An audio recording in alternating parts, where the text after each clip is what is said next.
केबे चिंता करा जायछि कि बिना सीमेंट बा कंक्रीट रे गोटे पोल केमिति तयारी होई पारिबो किंबा आखि सामनारे लहड़ी भांगुथिबा समुद्र हठात कुआडे उभे जीवो।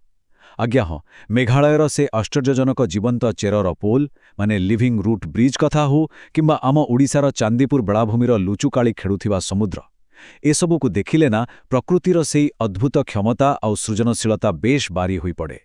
प्रकृति निज भितरे एमिति अनेक रहस्य आउ शक्ति लुचि रखिछि जहाँ मानव समाज ପାଇଁ एक बहुत बड़ उपहार। हेले प्रश्न उठुछि, आमे कौन एही उपहार ठीक व्यवहार करुछि? उत्स सामग्री उपरे आधारित आमर एही विश्लेषण कार्यक्रमकु समस्तंकु स्वागत। ठीक अछि, आसंतु एही विषयरे टिके गभीरकु जिबा। आजिरो एही आलोचना मुख्यतः अष्टम श्रेणी सामाजिक विज्ञानर प्रथम अध्याय प्राकृतिक संबल ओ तार व्यवहार उपरे आधारित। आमे देखिबा जे मानव समाजर द्रुत विकास एवं एही पृथ्वीर जीवन धारणकारी संबल भितरे केमिति गोटे सूक्ष्म संतुलन रहिछि आउ एही संतुलन बिगड़ी गले कि भयंकर परिस्थिति सृष्टि होई पारे से विषय मध्य कथा हेबा। प्रथम भाग प्राकृतिक संबलर संज्ञा निरूपण, अर्थात प्रकृतिर मूल्यवान उपहारगुड़िक प्रकृतरे कण।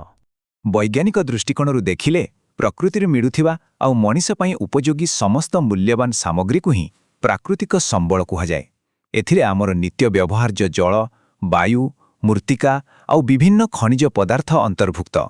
एही संबलगुड़िकु मुख्यतः दुई भागरे विभक्त करा जाइछि। गोटिए पटे रहिछि नवीकरण योग्य संबल, जेमितिकि सौरशक्ति, पवन शक्ति आउ सठिक भावे परिचालित जंगल। एगुड़िकर विशेषत्व हेउछि एहा निजकु प्राकृतिक उपाୟରେ पुनः सृष्टि करिपारନ୍ତି।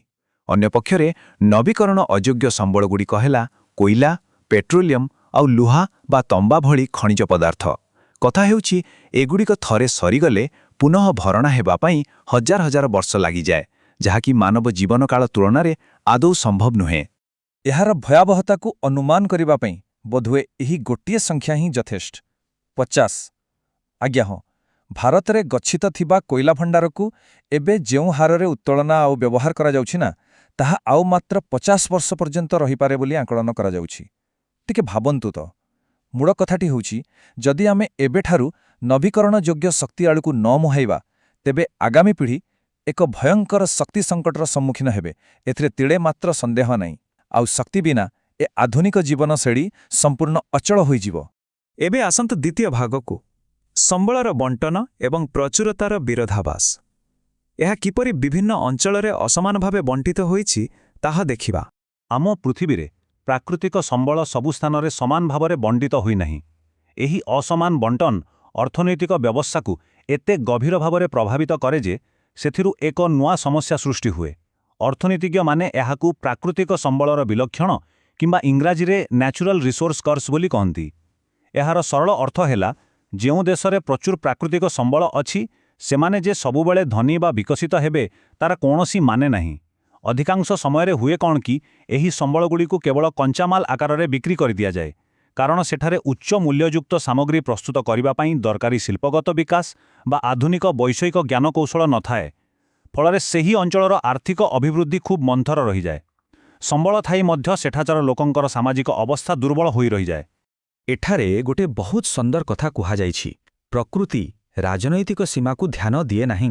यह अत्यंत गुरुत्वपूर्ण, कारण कौनसी नदी किंवा जंगल एमिति किछि निर्दिष्ट राज्य किंवा देशर नियम कानून देखि तो सृष्टि होई नाहंती ना। तेणु जेतेबेले गोटे संबल को एकाधिक राज्य बा देश व्यवहार करती सेतेबेले बड़ समस्या उपुजे। उदाहरण स्वरूप दक्षिण भारत में कावेरी नदीर जलबंटन को नहीं कर्णाटक, तामिलनाडु, केरल एवं पुडुचेरी मध्यरे लागि रहितिबा दीर्घ दिनर विवाद को आमे नहीं पारिबा। यह संपूर्ण स्पष्ट करे जे संबलर अभाव किपरि सीमापार उत्तेजना सृष्टि करिपारे। वर्तमान तृतीय भाग परिवेश अवक्षय एवं संकट आउ एहा चमत्कार भावरे दर्शाउछि जे शिल्पायन किपरि सीधासळख प्रदूषण सह जड़ित। देखंतु आमर एही उन्नतिर दौड़ आउ शिल्पायन किपरि निज पई ही विपद डाकी आणुछि ताहा बुझिबा निहाती दरकार। शिल्प कारखानारू बाहुरुथिबा अपरिष्कृत वर्ज्यवस्तु सीधासळख नदीरे मिशुछि। फलरे जलाशयगुड़िक एते विषाक्त होई जाउछि जे प्रकृतिर निजस्व जलविशोधन प्रक्रिया संपूर्ण नष्ट होई जाउछि। ठीक सेहीपरि कोइला आउ पेट्रोल परि जीवाश्म इंधनर मात्राधिक व्यवहार जोगु वायुमंडल रे क्रमागत भावे उत्ताप बढ़िबारे लागिछि। ଆଉ ଏହି ତାପମାତ୍ରା ବୃଦ୍ଧି କାରଣରୁ ହିମାଳୟର ହିମବାହ ବା ଗ୍ଲେସିୟରଗୁଡ଼ିକ ବହୁତ ଦ୍ରୁତ ଗତିରେ ତରଳିବାରେ ଲାଗିଛି। ଯଦି ଏମିତି ଚାଲେ ତେବେ ଭବିଷ୍ୟତରେ ନଦୀ ଉପରେ ନିର୍ଭର କରୁଥିବା ସମତଳ ଅଞ୍ଚଳର ବାସିନ୍ଦାମାନେ ଏକ ବହୁତ ବଡ଼ ଜଳସଙ୍କଟର ସାମ୍ନା କରିବେ, ଏଥିରେ କୌଣସି ସନ୍ଦେହ ନାହିଁ। ଆସନ୍ତୁ ଚତୁର୍ଥ ଭାଗକୁ ଯିବା, ସ୍ଥାୟୀ ସମ୍ବଳ ସଂରକ୍ଷଣ, ପରିବେଶକୁ ବଞ୍ଚାଇବା ପାଇଁ ଏକ ନୂତନ ଏବଂ ସକାରାତ୍ମକ ଦିଗ। ପରିସ୍ଥିତି ଯେତେ ଉଦ୍ବେଗଜନକ ଥିଲେ ବି ଆମ ପାଖରେ ଏବେ ବି ସମାଧାନର ବାଟ ରହିଛି। ଆମକୁ ଏବେ ଗୋଟିଏ ପୁନଃସୃଷ୍ଟିକାରୀ ଅର୍ଥନୀତି ବା ରିଜେନେରେଟିଭ୍ ଇକୋନୋମି ଆପଣେଇବାକୁ ପଡ଼ିବ। ଏହାଦ୍ୱାରା ନଷ୍ଟ ହେଉଥିବା ପରିବେଶର ସହଜରେ ଭରଣା କରାଯାଇପାରିବ। ଉଦାହରଣ ସ୍ୱରୂପ କୃଷି କ୍ଷେତ୍ରକୁ ନିଅନ୍ତୁ। ମାଟିର ଉର୍ବରତା ବଜାୟ ରଖିବା ପାଇଁ କୃଷକମାନେ ଡାଲିଜାତୀୟ ଫସଲ ସହ ପର୍ଯ୍ୟାୟକ୍ରମେ ଫସଲ ଉତ୍ପାଦନ ମାନେ କ୍ରପ୍ ରୋଟେସନ୍ କରିପାରିବେ। ଏହାଛଡ଼ା କିଛି ସମୟ ପାଇଁ ଜମିକୁ ଖାଲି ବା ପଡ଼ିଆ ପକାଇବା ଦ୍ୱାରା ଏହା ନିଜର ଆର୍ଦ୍ରତା ଆଉ ଶକ୍ତି ଆପଣାଛାଏଁ ଫେରିପାଏ।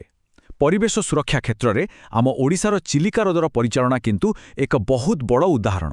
ସେଠାରେ ବେଆଇନ କାର୍ଯ୍ୟକଳାପକୁ କଡ଼ାକଡ଼ି ଭାବେ ରୋକିବା ସହ ଜଳର ଗୁଣବତ୍ତା ଆଉ ଶୀତଦିନେ ଆସୁଥିବା ପରିଭ୍ରମଣକାରୀ ପକ୍ଷୀମାନଙ୍କର ସୁରକ୍ଷା ପାଇଁ ସ୍ୱତନ୍ତ୍ର ଧ୍ୟାନ ଦିଆଯାଉଛି, ଯାହାଫଳରେ ସେଠାକାର ପରିସଂସ୍ଥାର ସନ୍ତୁଳନ ସୁନ୍ଦର ଭାବେ ବଜାୟ ରହିପାରିଛି।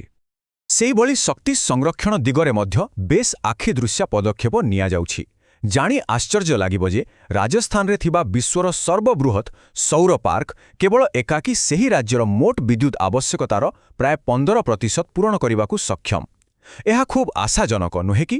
ଯଦି ଆମେ ଏହିପରି ଭାବରେ ସୂର୍ଯ୍ୟ ଏବଂ ପବନ ଶକ୍ତିର ବ୍ୟବହାର ବଢ଼ାଇବା, ତେବେ ପ୍ରଦୂଷଣକାରୀ ଇନ୍ଧନ ଉପରେ ଆମର ନିର୍ଭରଶୀଳତା ଆପେ ଆପେ କମିବ ଆଉ ପ୍ରାକୃତିକ ସମ୍ବଳର ଦ୍ରୁତ ଅବକ୍ଷୟକୁ ମଧ୍ୟ ସହଜରେ ରୋକାଯାଇପାରିବ।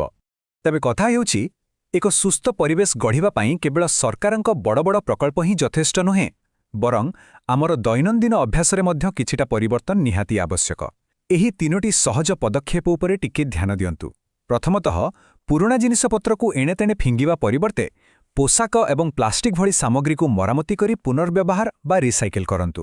ଦ୍ୱିତୀୟରେ, ନିଜ ଘରେ ଆଉ ଆଖାପାଖରେ ପାଣି ଓ ବିଦ୍ୟୁତର ବୃଥା ଅପଚୟକୁ ବନ୍ଦ କରି ସଞ୍ଚୟ କରିବା ଶିଖନ୍ତୁ। ଆଉ ତୃତୀୟ ପଦକ୍ଷେପ ହେଲା ଯଥାସମ୍ଭବ ନବୀକରଣଯୋଗ୍ୟ ଶକ୍ତିର ପ୍ରୟୋଗ କରନ୍ତୁ ଏବଂ ଅନ୍ୟମାନଙ୍କୁ ବି ସଚେତନ କରାନ୍ତୁ। ଆମର ଏହି ସୁନ୍ଦର ପୃଥିବୀକୁ ରକ୍ଷା କରିବାକୁ ହେଲେ ସ୍ଥାନୀୟ ଲୋକଙ୍କଠାରୁ ଆରମ୍ଭ କରି ବିଶ୍ୱ ନେତାଙ୍କ ପର୍ଯ୍ୟନ୍ତ ସମସ୍ତଙ୍କର ଏକ ସମ୍ମିଳିତ ପ୍ରୟାସ ହିଁ ଦରକାର। ଶେଷରେ ସବୁଠାରୁ ଗୁରୁତ୍ୱପୂର୍ଣ୍ଣ ଆଉ ଗମ୍ଭୀର ପ୍ରଶ୍ନଟି ଆମ ସମସ୍ତଙ୍କ ଆଗରେ ଠିଆ ହୋଇଛି। ଆଧୁନିକ ସମାଜ ନିଜର ଏହି ଦ୍ରୁତ ବିକାଶର ନିଶାରେ ମାତି ନିଜ ଆବଶ୍ୟକତା ଆଉ ପ୍ରକୃତିର ସୁରକ୍ଷା ମଧ୍ୟରେ ଏକ ଉପଯୁକ୍ତ ସନ୍ତୁଳନ କେବେ ଖୋଜି ପାଇବ କି? ଆଗାମୀ ଭବିଷ୍ୟତ ପିଢ଼ି ପାଇଁ ଆମେ ପ୍ରକୃତରେ ଏକ ସୁସ୍ଥ ଏବଂ ସବୁଜ ପୃଥିବୀ ଛାଡ଼ିଯିବାକୁ ସକ୍ଷମ ହେବା କି? ସତ କହିବାକୁ ଗଲେ ଏହାର ଉତ୍ତର ଆମ ପ୍ରତ୍ୟେକଙ୍କ ହାତରେ ଅଛି, କାରଣ ଏକଥା ଭୁଲିବା ଉଚିତ ନୁହେଁ ଯେ ଆଜିର ସଂରକ୍ଷଣ ହିଁ ଆସନ୍ତାକାଲିର ସୁରକ୍ଷା। ଆମର ଆଜିର ଏହି ଆଲୋଚନାରୁ ମିଳିଥିବା ଶିକ୍ଷାକୁ କେବଳ ମନେ ନ ରଖି ବାସ୍ତବ ଜୀବନରେ ପ୍ରୟୋଗ କରିବାର ଉପଯୁକ୍ତ ସମୟ ଆସିଯାଇଛି। ଆଶା କରୁଛି ଏହି ବିଷୟରେ ଅଧିକ ଜାଣିବାକୁ ଉତ୍ସାହ ବଜାୟ ରଖିବେ ଏବଂ ପରିବେଶ ପାଇଁ ନିଜର ସାମାନ୍ୟତମ ଅବଦାନ ନିଶ୍ଚୟ ଦେବେ।